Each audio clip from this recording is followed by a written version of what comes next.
ఇక తెలంగాణ రైతులపై బీజేపీ నేతలు ముసలి కన్నీరు కారుస్తున్నారని విమర్శించారు పరిగి ఎమ్మెల్యే రామ్మోహన్ రెడ్డి. రైతు వ్యతిరేక నల్ల చట్టాలు తెచ్చిన బీజేపీ నేతల బస్సు యాత్రలు చూసి రైతులు నవ్వుకుంటున్నారని ఎద్దేవా చేశారు. రైతు వ్యతిరేక నల్ల చట్టాలను తీసుకొచ్చి 700 మంది రైతులను బీజేపీ పొట్టన పెట్టుకుందని రైతులను తొక్కించి చంపిన చరిత్ర బీజేపీ పార్టీదన్నారు. రాహుల్ గాంధీ నాయకత్వంలో రైతు వ్యతిరేక నల్ల చట్టాలపైన పోరాటం చేసి వెనక్కి తీసుకునేలా చేశారన్నారు.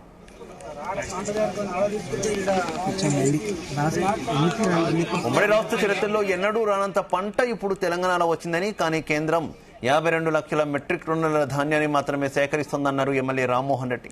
ధాన్యం కొనుగోలుపైన కేంద్ర ప్రభుత్వం సహకరించకపోయినా రాష్ట్ర ప్రభుత్వం ఆఖరి గింజ వరకు కొంటోందని, బీజేపీ నాయకులు కేంద్రం దగ్గరకు వెళ్లి మొత్తం పంటను కొనేలా ఒత్తిడి తేవాలని డిమాండ్ చేశారు.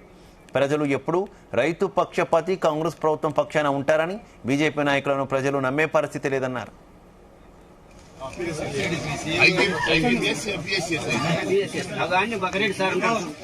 రైతు వ్యతిరేక నల్ల చట్టాలను తీసుకొచ్చినటువంటి మోడీ నేతృత్వంలో ఉన్నటువంటి కేంద్ర ప్రభుత్వం ఈ రోజు తెలంగాణ రైతాంగం తరఫున ముసలి కన్నూరు పెట్టుకుని ఒక బస్సు యాత్ర పెట్టుకుని కల్లాల దగ్గరకు పోతున్నారు. ప్రజలందరూ చూసి నవ్వుకుంటున్నారు.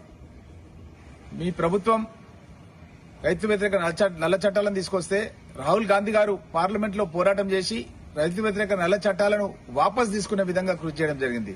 ఇంతవరకు దేశ చరిత్రలో ఒక ప్రభుత్వం తీసుకొచ్చినటువంటి రైతు వ్యతిరేక చట్టాలను ఆ ప్రభుత్వమే వాపస్ తీసుకోవాలని చరిత్రలో ఎప్పుడు కూడా జరగలేదు. 700 మంది రైతులను పొట్టన పెట్టుకున్నది బీజేపీ ప్రభుత్వం. రైతులను తొక్కించి కూడా చంపడం జరిగింది బీజేపీ ప్రభుత్వం. ఈ రోజు వాళ్ళు రైతుల గురించి మాట్లాడే నైతిక హక్కు వాళ్ళకు లేదు. ఈ రోజు కాంగ్రెస్ ప్రభుత్వం తెలంగాణ రాష్ట్రంలో వచ్చిన తర్వాత రేవంత్ రెడ్డి గారు రైతుల పక్షాన ఆ రోజు కేంద్రంలో రాహుల్ గాంధీ గారు, రాష్ట్రంలో రేవంత్ రెడ్డి గారు పెద్ద ఎత్తున అచ్చంపేట నుంచి పాదయాత్ర చేసి రావిరాలలో రైతు వ్యతిరేక నల్ల చట్టాలకు వ్యతిరేకంగా కూడా పోరాటం చేయడం జరిగింది. ఈ సంవత్సరం వచ్చినటువంటి పంట గతంలో ఆంధ్రప్రదేశ్ ఉమ్మడి రాష్ట్రంలో కూడా రాలేదు. కేంద్రం కేవలం 52 లక్షల మెట్రిక్ టన్నులు కొంటాం అని చెప్పి వాళ్ళు మాకు లెటర్ కూడా పంపించడం జరిగింది. అయినప్పటికీ కూడా ఆఖరి గింజ వరకు కొంటాం అని చెప్పి రేవంత్ రెడ్డి గారు, తుమ్మల నాగేశ్వరరావు గారు పత్రికా ప్రకటన చేసి కూడా చెప్పడం జరిగింది. కావలసినటువంటి గన్నీ బ్యాగ్స్ గానీ, ఇంకా ట్రాన్స్పోర్టేషన్ గానీ ఏ విధంగా అయితే దిగుబడి పెరిగిందో ఆ విధంగా వెంటనే వాళ్ళకి సంబంధించినటువంటి ట్రాన్స్పోర్ట్ కూడా సౌకర్యం కల్పించి అన్ని సౌకర్యాలు కూడా కల్పించడం జరుగుతుంది.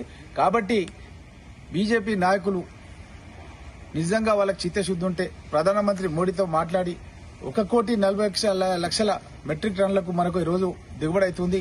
మీరు 52 లక్షలకే మీరు ఇచ్చిండ్రు కాబట్టి దాన్ని మీరు మార్చేసి మొత్తం ధాన్యాన్ని కొనే విధంగా ఆదేశాలు తీసుకురావాలి.